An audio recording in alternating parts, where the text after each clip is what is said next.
Je pense que le but, c'est de partager un certain nombre de choses que j'ai découvert au travers de ces plus de 40 ans de ministère, où j'ai creusé uniquement dans la direction de la délivrance et comment l'ennemi avait réussi à...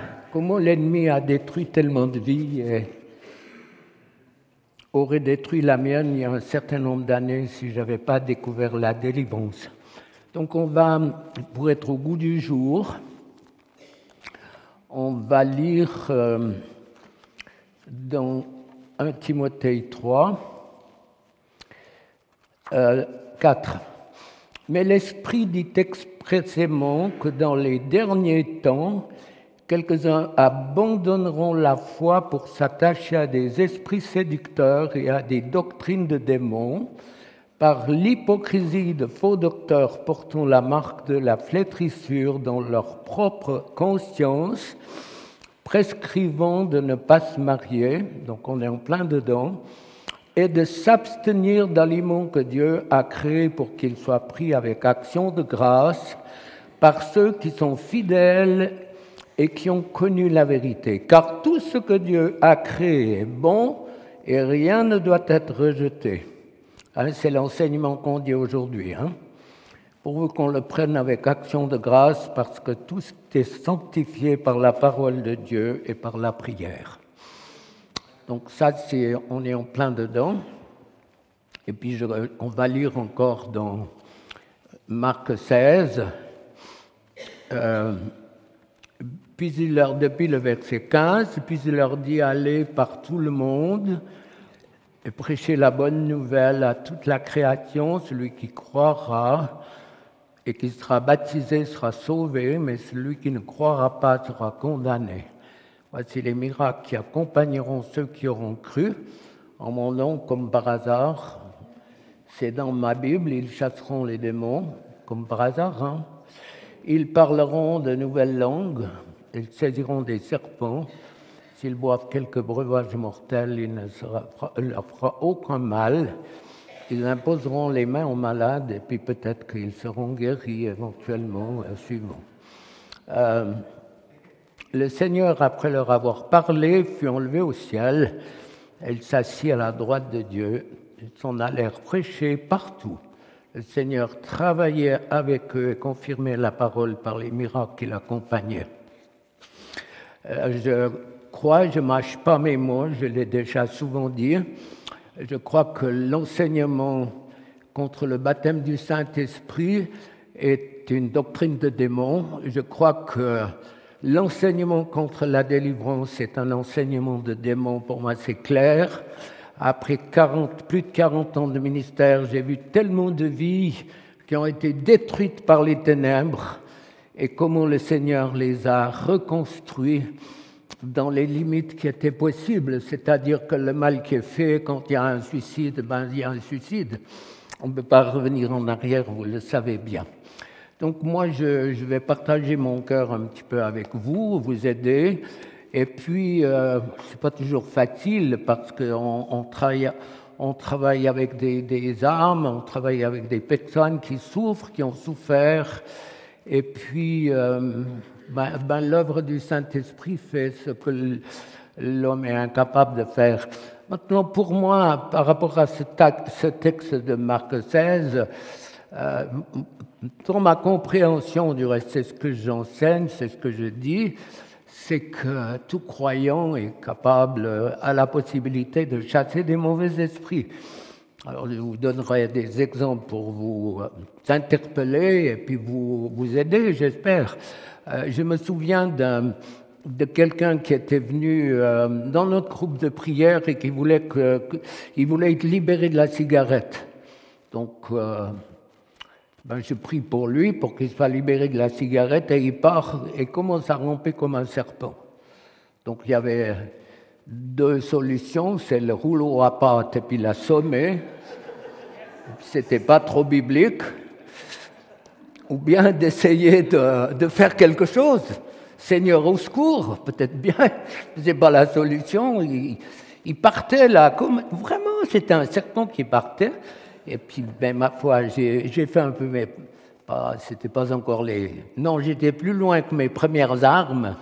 Les premières armes, je les ai faites avec notre fille.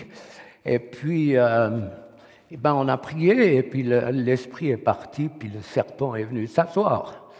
Puis il a repris une figure humaine, c'était plus le vivarium. Mais si je prends cet exemple, c'est pour vous dire, vous allez prier pour quelqu'un, vous ne savez pas ce qui va se passer.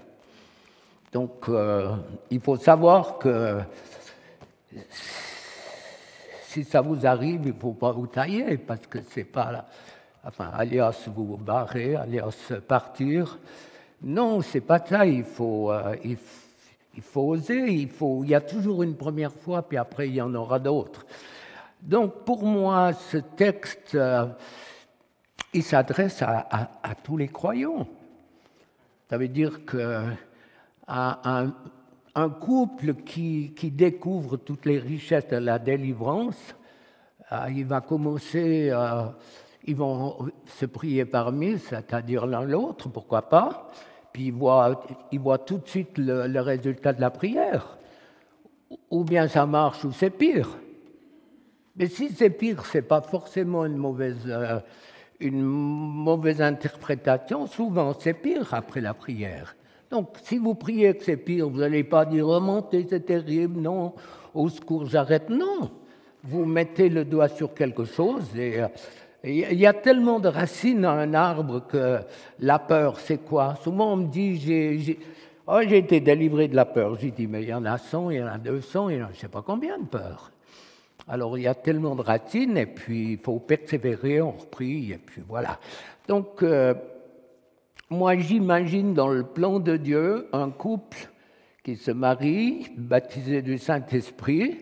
Sitôt que Madame est enceinte, on va commencer à imposer les mains sur le ventre de Madame, on va bénir l'enfant, pas continuellement, mais régulièrement, on va lui dire on t'attend, on se réjouit.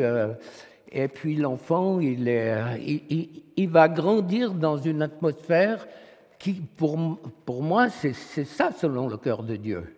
L'enfant est béni, il est attendu, il est reçu, on va prier à la naissance.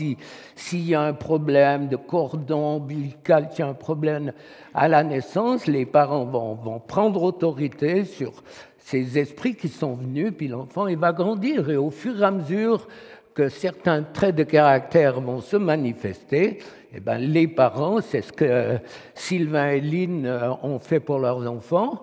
Ils ne sont pas parfaits, mais ils vont bien. Ils sont tous engagés à des niveaux différents, sans être parfaits, mais ils tiennent la route. Donc, pas de tatouage, pas de ferraille. Bon, il y en a un qui a un peu des longs cheveux, mais enfin, bon, ça c'est... Mais Jésus les avait jusqu'où, on n'en sait rien. Mais ça, c'est le grand-père qui dit, il dit à son beau-fils, à son petit-fils, t'as des beaux cheveux, ils sont longs, c'est bien, mais voilà. Ça, c'est encore le religieux qui reste en moi. Mais oui, mais alors, au moins on le dit qu'on l'est un peu. Comme ça vous soulage si je vous dis que je suis encore un petit peu religieux. Pas pour moi, pour les autres. Ça, vous avez compris comment ça fonctionne. Alors, donc on continue mon scénario, on prie pour l'enfant, s'il y a des problèmes à la naissance, s'il y a des problèmes à l'école, Mathieu Frémont, qui était dans le plâtre jusqu'aux hanches et tout, il le balance en bas les escaliers. Il est rentré furieux de l'école, bandé tous les Français courants, les scélérats, les méchants.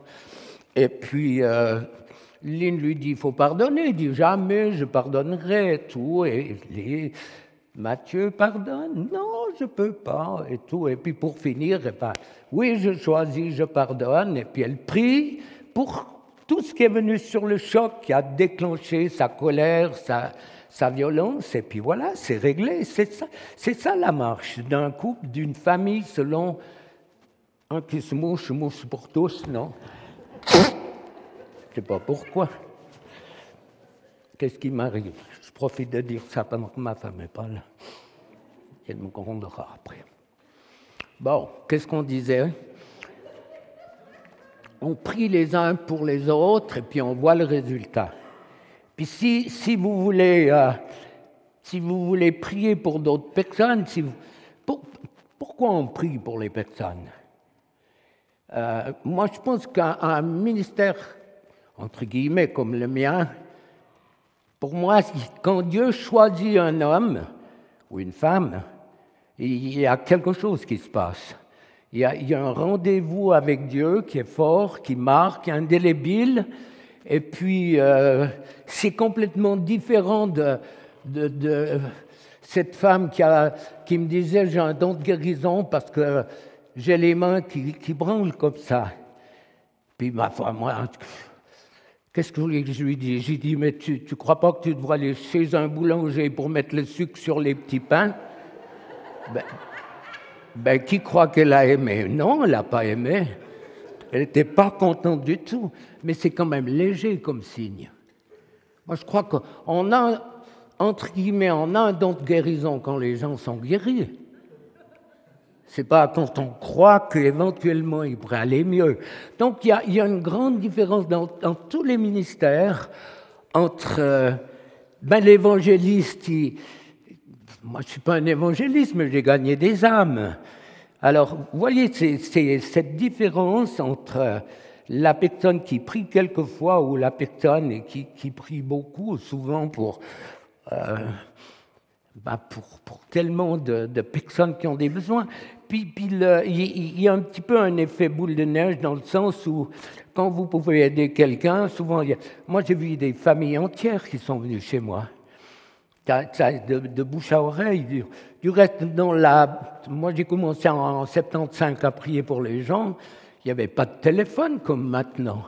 Moi je ne faisais pas de pub, les gens venaient je ne sais pas d'où. Je sais pas. C'était le bouche à oreille, les gens, parce qu'ils trouvaient des réponses. Donc, Marc 16, tout le monde.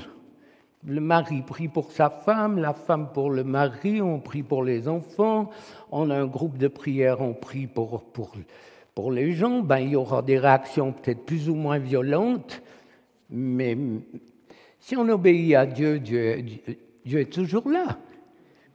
Si vous avez lu mon bouquin, là, à un moment donné, quand Edmé m'a dit, parce que il y a des pasteurs qui venaient en me disant c'est charnel, bien sûr, moi je n'avais pas fait d'école biblique, surtout pas fait de psychologie, donc ça c'était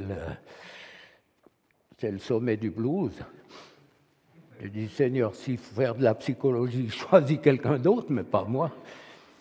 Alors, bien sûr, les pasteurs venaient en disant arrête, c'est faux, c'est pas n'importe qui venait. Et c'est là où, tout d'un coup, Edmé me dit mais moi je peux plus te suivre, c'est pas possible, tu te rends compte, on a de l'opposition et tout. Et puis je voyais Dieu pratiquement agir tous les jours, des réponses impressionnantes. Un homme libéré instantanément de drogue, cigarette, alcool, une sainte prière, tout était fini. Je voyais Dieu agir et puis j'étais... Qu'est-ce qu'il fallait faire? Seul, j'ai dit, mais seul, je ne continue pas. Si tu me lâches, qu'est-ce que je fais? Puis tout d'un coup, j'ai eu cette idée toute simple.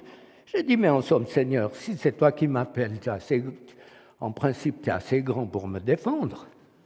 Il était d'accord.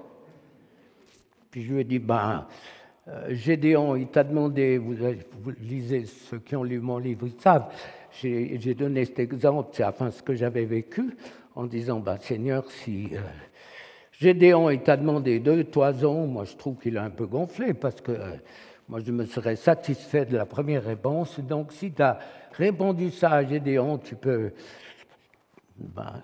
viens me donner une réponse qui va m'aider.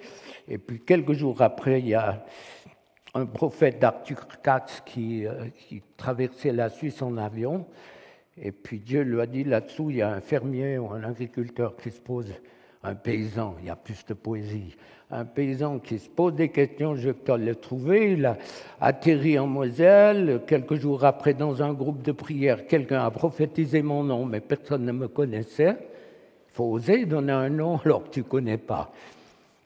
Et puis, il a atterri chez moi. Donc là, après, j'ai dit, plus personne ne m'arrête, je vais être soumis, je n'ai pas de problème avec ça, mais plus personne ne m'arrête. Je savais que je savais. Donc, il faut... Si tu pries quelquefois pour quelqu'un, et tous nos coéquipiers, toute l'équipe là, ils le savent, mais quand c'est tous les jours que tu as 10, 15 téléphones, ça allait jusqu'à 15 téléphones d'un jour, ma femme, elle faisait de courir. Est-ce que je peux prier pour vous? Non, je veux que ce soit M. Bigler. Déjà, rien que ça, c'est complètement faux. C'est Dieu qui agit, donc il faut être costaud physiquement, il faut être costaud psychiquement, il faut être costaud financièrement. Le grand miracle, c'est que je ne dépendais pas d'une église. Donc si j'avais dépendu d'une église, ils me coupaient les frais et puis j'étais foutu, quoi. Mais là, je dépendais de personne, et puis physiquement costaud, psychiquement aussi, une ferme, ce qui me fait dire des fois que quand je voyais certains chrétiens, j'étais content d'aller voir les vaches. Ça me paraissait pas tout le temps, mais quand même quelquefois. Je disais, Seigneur, au moins elles me font les cornes. Bon, ça c'est la petite histoire. Alors, un ministère, c'est vrai que tu es confronté à toujours plus, et puis une chose que vous devez savoir, c'est que quand l'ennemi ne peut plus stopper, il va pousser. Il pousse. Et il va essayer de nous faire aller toujours plus loin. C'est gratifiant, en quelque sorte, de voir comment Dieu agit au travers de quelqu'un, comment les vies sont changées. Encore au dernier séminaire à Yverdon, Olivier, tu as vu un gars qui était à la Légion étrangère, tu es témoin, ça fait 7-8 ans que j'ai prié pour lui, c'était un alcoolique, j'ai imposé les mains, mais avec 0, je ne sais pas combien de zéros, et un de foi, absolument rien, c'était la première réunion après l'infarctus que j'ai fait il y a 7 ans, donc j'ai prié, j'ai dit, Seigneur, tu lui donnes le dégoût de l'alcool. Donc ma prière, elle ne valait pas 4 sous, hein. Mais c'est bien sûr Dieu qui est intervenu. Il est rentré à la maison, il a cassé toutes ses bouteilles d'alcool, et puis ça fait 7 ans qu'il n'a jamais retouché un gramme. Ben Dédé, tu le connais, vous le connaissez. Alors c'est vrai que c'est gratifiant de voir Dieu agir. Tout d'un coup, tu vois que tu es quelqu'un, entre guillemets, hein, comprenez, c'est l'ennemi qui essaye de faire ça, mais je suis convaincu que Dieu veut mettre en place beaucoup plus de personnes, et c'est en tout cas toutes les prophéties dernières qu'on a reçues forment des gens, parce que contre l'addiction, contre la porno, il n'y a aucune méthode qui veut marcher, hein. C'est une confrontation vraiment entre les puissances, et de plus en plus Dieu va faire le tri en toutes ces méthodes qui nous arrivent de partout et de nulle part, avec point 1, point 2. Non, mais il faut le faire. Demandez, tu aimerais que c'est quoi, le Saint-Esprit, Jésus ou Dieu qui te parle? Arrêtez avec ça, il ne faut pas se moquer de Dieu. Misère, moi, ça me rend... Bon, fermons la parenthèse, calmons-nous, gentil. Alors, il faut aussi connaître la Bible si tu veux aller beaucoup plus loin en délivrance. Il faut toujours avoir quelqu'un devant toi qui peut te dire non. Ève a perdu ses feuilles. Merci. Vous avez compris, hein? Bon. Il faut toujours avoir quelqu'un qui peut te dire non.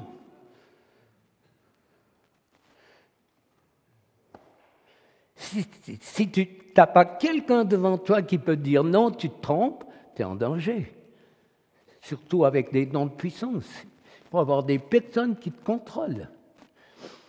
Dans la mesure du possible, il faut être en couple. Dans la mesure, nous, dans notre équipe, on a plusieurs personnes qui sont veuves ou divorcées, aucun problème avec ça. Mais dans la mesure du possible, il ne faut pas, comme cette femme, comme par hasard de Genève, qu'elle faisait de la relation d'aide dans sa chambre à coucher. Je dis, mais tu crois quoi? Oh non, le Seigneur, Dieu Tout-Puissant. Ils se sont tellement aimés un peu par en bas qu'elle est devenue enceinte, quoi. Et puis après, ben quoi? Le couple a cassé et puis le ministère, je ne sais pas ce qu'il est devenu. Donc il y a des règles que vous comprenez quand même.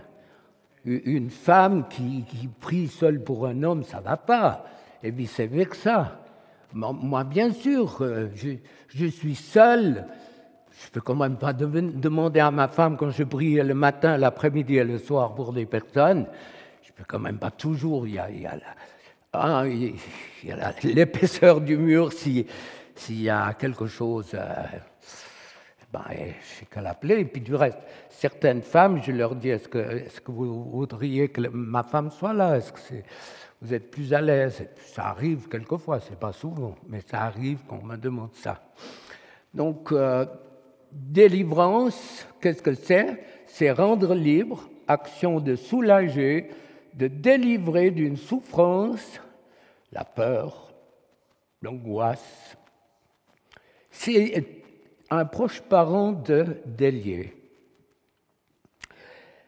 Je vous ai donné ce matin et hier soir un certain nombre de textes, je ne vais pas les redonner, mais moi je vous encourage, si vous voulez vraiment recevoir de Dieu une révélation, tant que vous n'avez pas un tout petit peu de l'ADN de la délivrance, vous n'allez rien comprendre. C'est peine perdue, ne cherchez pas. Priez que Dieu vous ouvre les yeux pour vous donner de l'ADN spirituel de ce qu'est la délivrance. Alors après, tu la découvres de la Genèse à l'Apocalypse. C'est un cadeau de Dieu. Et le meilleur moyen, je l'ai dit, je le répète, c'est de lire l'évangile de Marc. Vous pouvez prendre un Nouveau Testament bon marché, vous mettez d'une couleur les délivrances et d'une autre les guérisons, vous serez stupéfait de voir la place qu'a la délivrance.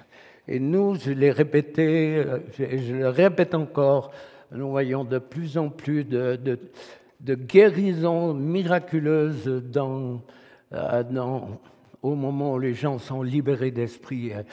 Je le répète bien sûr parce que je le vois avec puissance au Mexique où les miracles se font même avec les enregistrements ou avec mon livre. Il y a des enregistrements, il y a des gens qui sont guéris, qui vont témoigner plus loin. Ça passe même en Amérique où des gens ont entendu simplement un message de guérison et d'entendre sont libérés et guéris.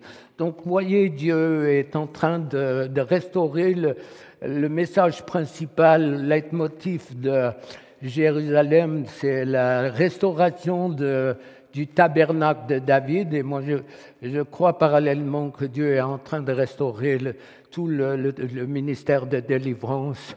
Pasteur, sans délivrance, vous allez droit contre le mur. Avec, je l'ai dit hier, tous les 14 secondes, on est pris par un flash de propagande. Et avec la porno qui touche, mais une quantité toujours plus grande. Du reste, regardez les gens marcher, ils sont continuellement sur leurs appareils. Quelle est la relation qu'ils ont avec Dieu? C'est pas possible. Comment ils peuvent lire? Moi, j'ai été pas bien une période, mais j'ai lu la Bible en 5 mois, sans me forcer. Je l'ai lu en entier. Donc, ça donne une image globale de la Bible. Au moins, je l'ai lu. Bon, il y a eu d'autres fois. Mais comment tu peux combattre? Qu'est-ce que tu peux dire à l'ennemi? Parce que quand même, la munition principale dans des délivrances, c'est les versets bibliques. C'est les versets bibliques. Quand l'ennemi résiste, on ne parle pas avec les mauvais esprits, ne faites jamais ça. Ne leur posez pas leur nom, c'est des mensonges. Je sais qu'il y a des enseignements où on demande les noms des mauvais esprits, c'est des menteurs. Alors, ils vont vous bercer. Moi, ma famille, elle est entière. Mais n'essayez pas de parlementer parce qu'ils vont certainement vous dire la vérité un certain nombre de fois. Et puis après, ils vont vous piéger complètement et puis vous allez droit contre le mur. Donc, il y a quand même avoir un groupe de... Plus vous allez en profondeur, plus il faut avoir autour de vous des personnes qui prient, qui vous... Alors, c'est clair que si on peut le faire en couple, c'est bien. On prie l'un pour l'autre, c'est vrai, mais ce n'est pas toujours le cas. Donc, il faut être costaud physiquement, financièrement, parce que les chrétiens sont râteaux, et puis les dents sont près les unes des autres, et puis quoi? Moi, si j'étais comme certains qui font de la relation d'aide qui demandent 100 balles, je serais millionnaire, hein, parce que j'ai vu 10 000 personnes au moins à la ferme. Mais gratos. Et Dieu n'a jamais manqué, nous a bénis au-delà de tout ce qui est possible. Qu'est-ce que je peux encore vous dire avant de répondre à certaines questions, essayer de répondre à des questions. C'est pas un truc, j'allais dire un truc, mais ce n'en est pas un. Quand les esprits résistent, faites parler la personne en langue. Et puis là, ça bouge. Vous avez expérimenté ça? Vous êtes des bons disciples du patriarche? Faites parler en langue. S'il n'est pas baptisé du Saint-Esprit, priez pour le baptême du Saint-Esprit. Et puis là, ça bouge. Hein? Et puis après, pauvre, tu repries, tu as des délivrances, de nouveau, ça manifeste, prie en langue. Et ça bouge. Donc là, hein, tu tires sur tes bretelles, tu sais que tu vois que Dieu agit avec puissance. Donc, tout ça, c'est pas des trucs, mais c'est une manière de faire. Et puis, il y a la confession. Des fois, tout d'un coup, tu te dis, attends, moi, je priais pour une femme, et ça, c'est vraiment l'exemple des exemples, c'est pour ça que je le reprends. Et puis, je lui dis, mais tu as un problème avec le pardon? Elle me dit, non, tout va bien. Une fois, j'ai repris, moi, je prie par tranche de 5-10 minutes, puis après, je fais un bilan. Et puis je lui dis, mais t'as un problème avec le pardon? Non. Et puis une troisième fois, je crois, quatrième, tout d'un coup, mais un esprit se manifeste, mais je la hais. C'était sa BM, hein? Pas sa BMW, sa belle-mère. Sa BM, mais je la hais. Ben, j'ai dit, ma petite sœur, pardonne à ta BM, et puis tu vas être délivrée. Et puis ça s'est passé. Le pardon, c'est une puissance qui délivre, et aussi c'est un passage obligé. Et des fois, c'est impossible. Et des fois, c'est pas possible. Et moi, j'ai dit aux brebis qui sont là, ça sert à quoi d'essayer de pardonner alors que tu peux pas? Dis-le à Dieu. Tu crois qu'il ne sait pas pourquoi tu ne peux pas pardonner? Dis Dieu, je ne peux pas pardonner. Mais il le sait. Mais si tu m'aides à le faire, alors je pourrais le faire. Et très très souvent, ou presque toujours, au bout d'un moment où les secondes paraissent des heures, tout d'un coup, elle dit, je choisis de pardonner, et puis le Seigneur, il va agir. Alors, l'image de soi, tant que tu as une mauvaise image de toi, c'est difficile. Le rejet de toi, rejet de ton corps, toutes ces choses qu'il faut... Dieu nous donne une sensibilité. N'essayez pas de creuser dans votre tête comme on enseigne aujourd'hui, pour essayer d'avoir une réponse de Dieu. Dieu nous a donné une sagesse, il nous a donné un équilibre normal, et puis il veut qu'on utilise ces choses naturelles qu'il nous a données. Puis tout d'un coup, tu as une pensée dans ta tête, et puis tu l'as pris. Par exemple, la peur de me réveiller vivant dans mon cercueil. Il n'y a pas de caméra, il n'y a personne, tu y vas. Puis pouf, le gars qui n'a pas 30 ans, il décolle, je ne sais pas combien, il commence à trembler. Il dit, ben voilà, j'ai signé un papier, j'ai donné mon cœur, mes poumons, j'ai donné les reins, j'ai tout donné. J'ai dit, ben c'est OK maintenant. Il me dit, non, c'est pire. Et puis j'ai prié tout simplement, la peur de me réveiller vivant dans mon cercueil, puis ça ramassait une délivrance, puis c'était fini, quoi. Il est parti, j'ai crié fort, la peur de me réveiller vivant dans mon cercueil. Il m'a regardé comme ça, j'ai dit, tu vois, c'est fait, quoi. Pourquoi te compliquer la vie? Dieu n'est pas compliqué. Est-ce que Dieu est compliqué? Puis il a un peuple compliqué, c'est ça le problème. Puis plus tu es intelligent, plus tu as fait d'études de théologie, plus tu es compliqué. Non, mais franchement, les pasteurs sont de côté, ils se barrent. Hein? J'ai vu qu'il y avait un grand bâton là-bas. C'est quoi, un cure-dent, un grand machin? Là-bas. J'ai dit, pauvres amis, ils doivent marcher droit. Hein? Ah, c'est bon. Tout va bien. Donc Dieu n'est pas compliqué. Chassez les mauvais esprits, priez pour les malades, imposez les mains aux malades, ils seront guéris. Priez pour le baptême du Saint-Esprit, ils vont parler une langue nouvelle. Qu'est-ce qui est compliqué là? C'est quoi qui est dur? C'est quoi? Il a fait parler une ânesse et puis c'était...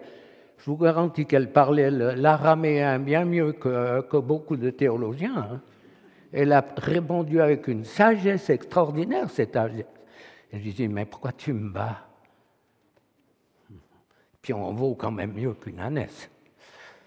Bon, qu'est-ce qu'on peut encore vous dire avant que vous posiez des questions?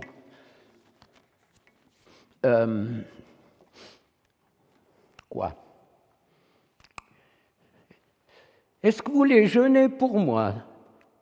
Il me téléphone. Non, merci. Mais oui, les gens, est-ce que vous voulez jeûner pour moi? Ben, j'ai dit non, merci. J'aime trop, j'ai un bon coup de fourchette. Non. Un verre de rouge, non. Non, je ne suis pas abstinent, mon père l'était, mais non, je me rattrape.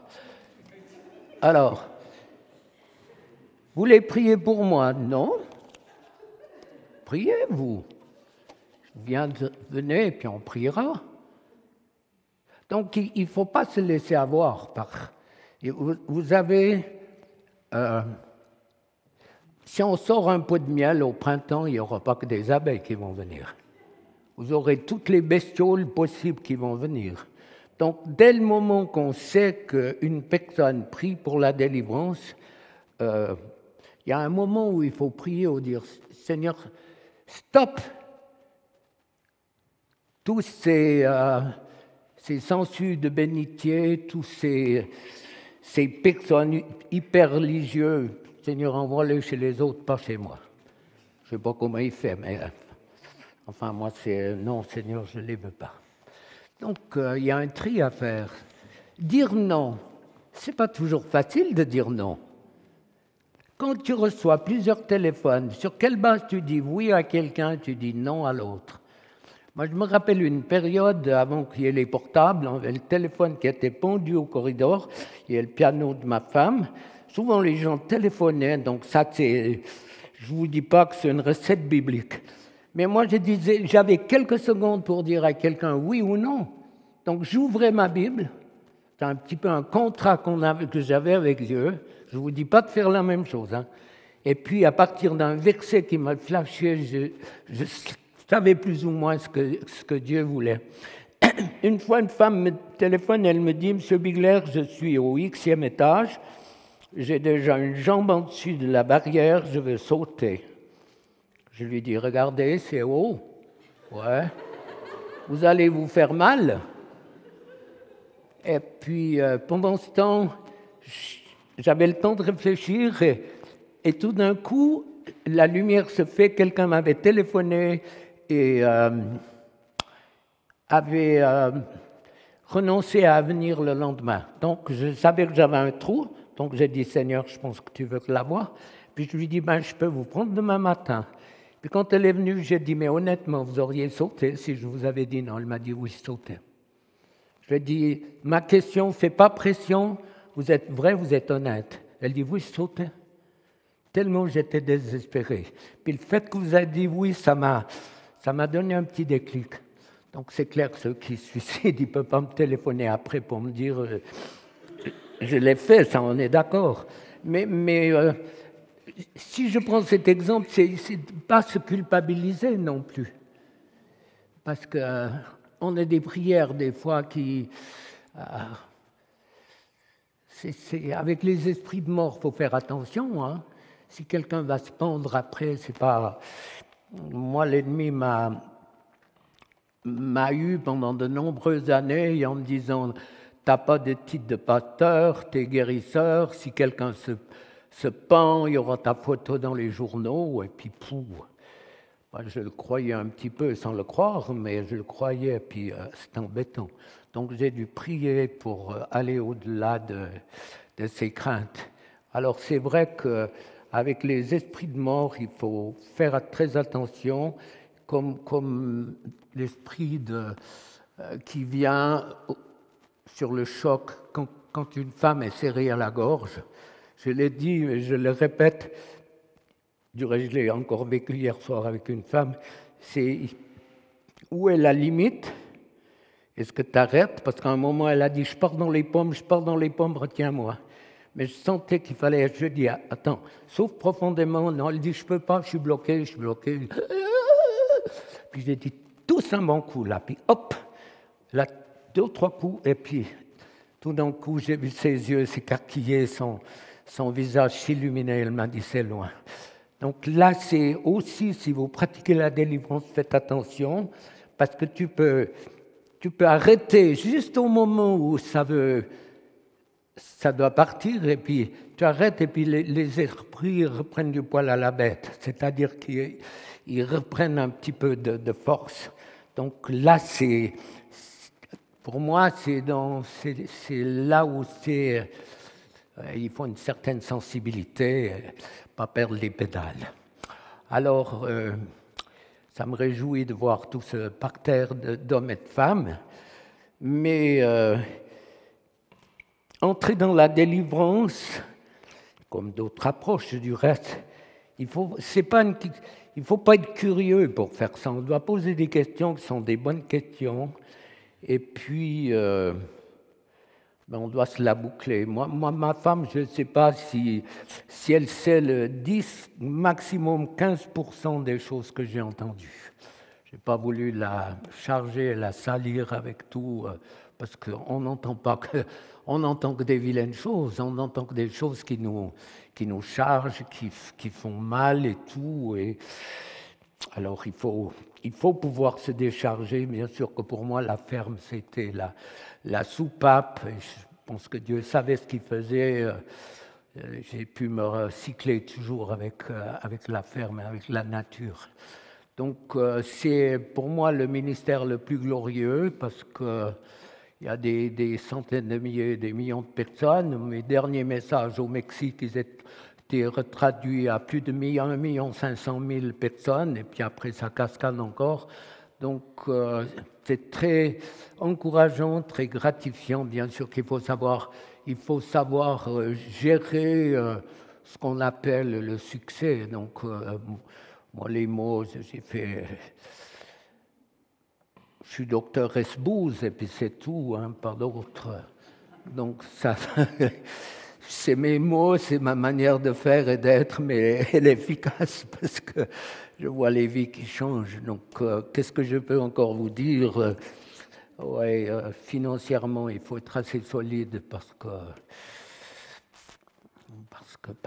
quand quelqu'un te dit combien je vous dois, rien que la question, elle m'horripile. Si tu veux donner quelque chose, tu donnes quelque chose. Mais on n'est pas des numéros. On travaille gratuitement. Vous avez reçu gratuitement. Ok, j'ai fait le tour d'horizon. Ouais. Qu'est-ce que vous allez me poser comme question? Des questions pièges, des questions qui vont vous aider. Il y a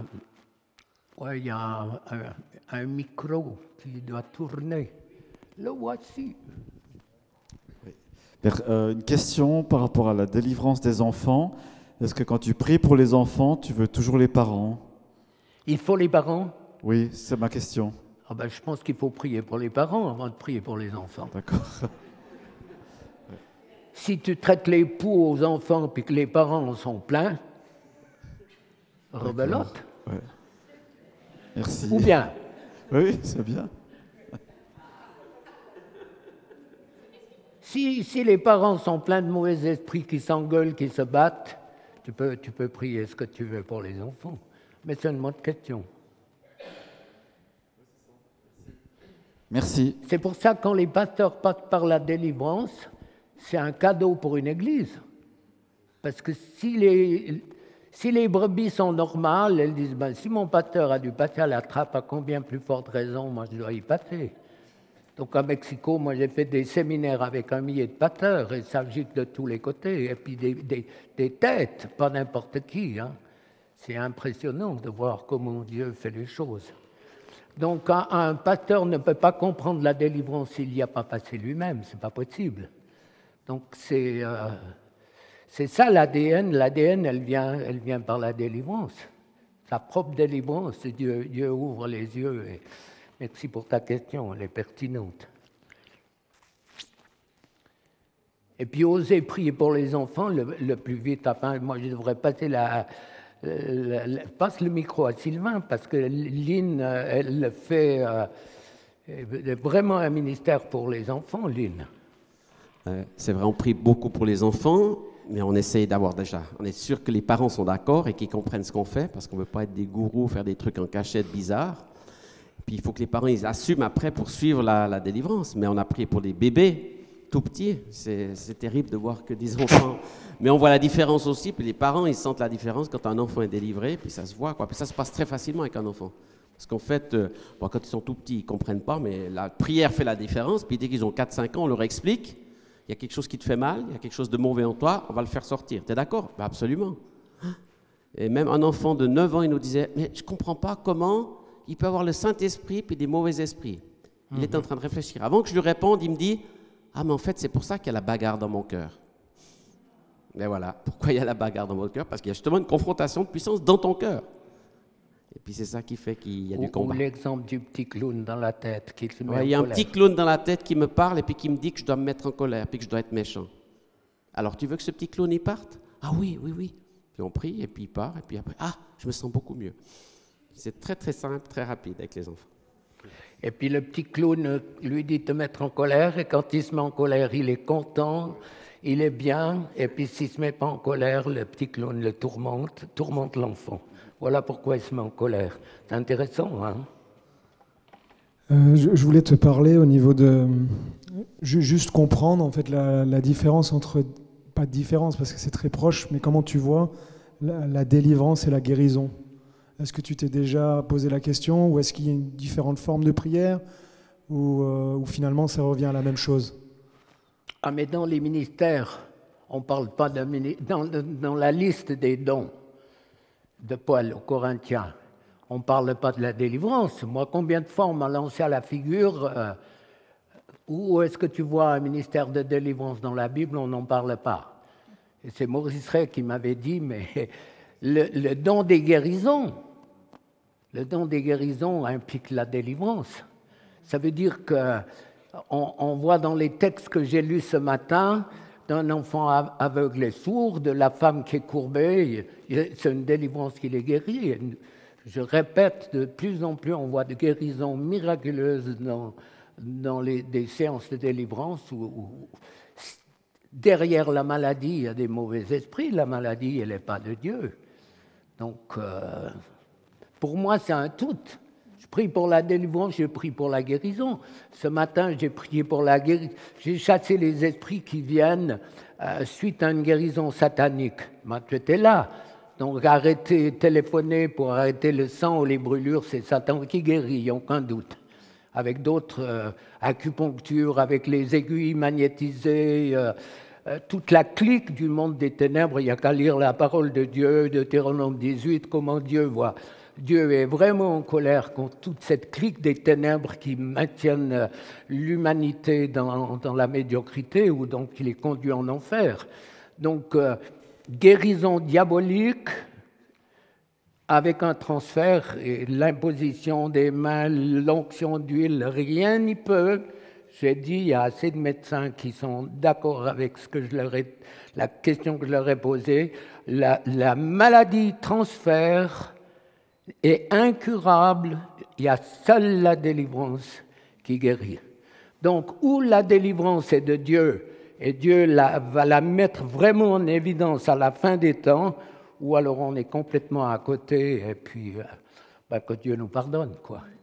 Mais tous les coéquipiers qui sont là savent qu'à partir de délivrance des tas de guérison, donc délivrance et guérison, c'est qu'un. Et si tu regardes les textes en hébreu ou en grec, c'est un ensemble. Cette femme que Satan tenait liée depuis 18 ans, ne fallait-il pas la délivrer un jour de sabbat? Et puis, souvent, il est parlé de maladie. La maladie, la femme, elle était courbée. Ça fait réagir les mauvais esprits. Quand il y a un barrage, il y a des esprits qui ne veulent pas partir. Je ne sais pas si tu réponds à ta question. Tu dis, je ne partirai jamais. Il y a 400 ans que je suis dans la famille, donc tu commences à transpirer. Tu es au bout de tes Kleenex, tu dis 400 ans, je suis foutu, tu ne mourras pas, je suis fort, 400 ans. Et puis après, en cheminant avec Dieu, tu sais que ça correspond à la malédiction de Deutéronome 23. L'enfant qui est né hors mariage, donc tu n'en connais pas le père, qui est né soit par adultère ou par viol, il est frappé d'une malédiction de 10 générations. Donc quand tu as un esprit qui te dit je suis fort il y a 400 ans, tu pries la malédiction, tu brises cette malédiction, il va commencer à pleurer, dire qui t'a dit mon nom? J'ai dit sèche tes larmes et barre-toi. Et puis il part dans les minutes qui suivent, alors qu'avant, moi j'ai prié des heures. Donc il faut connaître la Bible, savoir comment l'ennemi, le rire dans la délivrance. La quasi-totalité de ceux qui pratiquent la délivrance, qui commencent, ils chassent un esprit de moquerie. Alors que le rire dans la délivrance, c'est le signe numéro 1 de la sorcellerie. C'est le signe numéro 1. Moi, j'ai prié pour des centaines de personnes qui rient, et puis c'est la sorcellerie. L'esprit de sorcellerie, tu sors, puis ça bouchonne, ça continue à rire un moment. Tu dis, ris toujours, tu vas voir. Donc ça, c'est des choses qu'on acquiert comme un médecin qui voit son patient avec les yeux tout jaunes, il sait qu'il n'a pas une rougeole. Il y a un problème avec le foie. Hein? On dit que la délivrance, tu disais que c'était un processus, ouais. Mais quand tu pries que la personne est délivrée, l'esprit n'est plus là. Ouais. Et du coup, le processus consiste en quoi? Il y a d'autres cousins. Okay. Il n'y en a jamais qu'un. Le Gadarénien, il en avait 6000. C'est des centaines de mauvais esprits en nous. Puis quoi? On continue à vivre. Mais au fur et à mesure qu'ils se manifestent, on les chasse. C'est pas compliqué. Si Dieu te délivre d'un coup, tu perds ton identité, tu ne sais plus qui tu es. Donc par grâce, il y va par étapes. J'ai dit ce matin que tu as beaucoup de personnes qui ont leur identité dans leurs problèmes. Combien de personnes m'ont dit c'est quoi la joie, c'est quoi la paix, j'ai peur. Donc quand tu as ton identité dans ton problème, Dieu, il va mollo, il sait très bien pourquoi. Donc, c'est étape par étape, au fur et à mesure que Dieu délivre, tu grandis. Si tu te casses un doigt, tu continues à fonctionner. Mais si tu as le bassin, la colonne, un problème partout, il y a toute une thérapie qui va durer des années. Donc, le principe, il est exactement le même. Il ne faut pas paniquer. Pour moi, c'est une bonne réponse de savoir qu'au fur et à mesure, donc, plus tu t'approches de Dieu, plus tu obéis à sa parole, plus l'ennemi va essayer de faire des barrages. Si vous n'avez pas de problème avec Dieu, moi, ça me crée... si vous n'avez pas de problème dans votre vie, moi, ça me crée un problème. Ça veut dire que vous êtes inoffensif pour l'ennemi. Donc, dès le moment où tu fais quelque chose, tu enseignes la délivrance, le baptême du Saint-Esprit, baptême d'eau par immersion.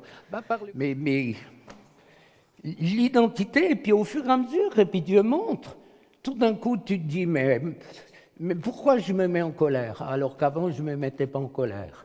Et puis tu penses que tu as été peut-être violé, tu as vécu une injustice, et puis la colère, elle est venue à ce moment. Donc tu as quelqu'un qui va prier en disant, cette colère qui est venue quand tu as été violé, chez les catholiques. À présent, ça vient à la lumière. Moi, il y a un moment que je sais, hein, les femmes catholiques, je lisais les prêtres, il y a quoi sous la soutane? Et puis, les femmes violées par des prêtres. Et puis, si tu parles, on excommunie tes parents, donc les enfants, rien. Mais ça vient à la lumière, tu comprends? Alors, tout d'un coup, tu fais des cauchemars, puis tu te dis, mais pourquoi? C'est drôle, ça.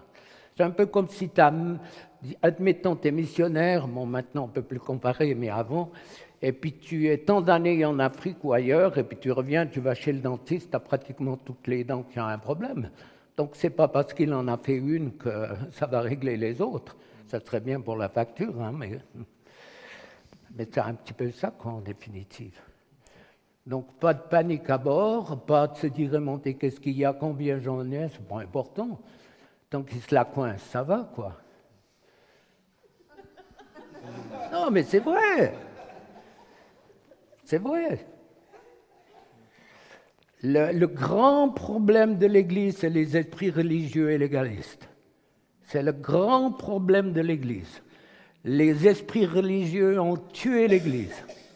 Ils ont enlevé la vie, ils ont tué complètement l'Église. Il n'y a plus que les formes, il n'y a aucune relation avec Dieu. Il y a des personnes qui ont essayé de me piquer, mais alors Dieu les a remises en place en disant, il y a un coup, un pasteur, ça c'était en France, il a voulu m'attaquer, je lui ai dit, tu trompes ta femme et tu es horrible avec tes enfants. Je vous garantis qu'un vérin hydraulique, si vous savez ce que c'est, il y avait un petit tas à côté de rien du tout. Ou ce pasteur qui vient avec une brebis, et puis il y a un démon qui lui dit, t'es qui toi? T'es qui? Ta tête, elle est pleine de théologie, t'es quoi? T'as aucun pouvoir, t'as rien du tout, t'es nul. Il était à ras les coussins. Le gars, il tremblait comme une feuille. Il lui dit, mais je vais te faire la peau, tu verras ce que c'est. Arrête d'être un triomphaliste, de raconter des histoires. T'es nul. Quand je vois ta vie, comme tu mènes ta vie, et ce que tu essayes de dire aux autres, il n'y avait plus personne. Alors, bon, c'est pas toujours comme ça, hein, heureusement.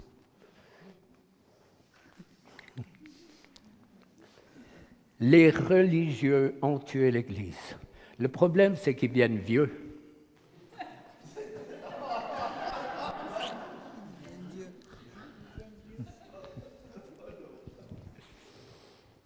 Donc, croyez que Dieu, vous êtes là, croyez que Dieu va vous utiliser, mettez en pratique, ne dépassez pas des limites, osez prier, vous allez voir les réactions vont être rapides. Hein.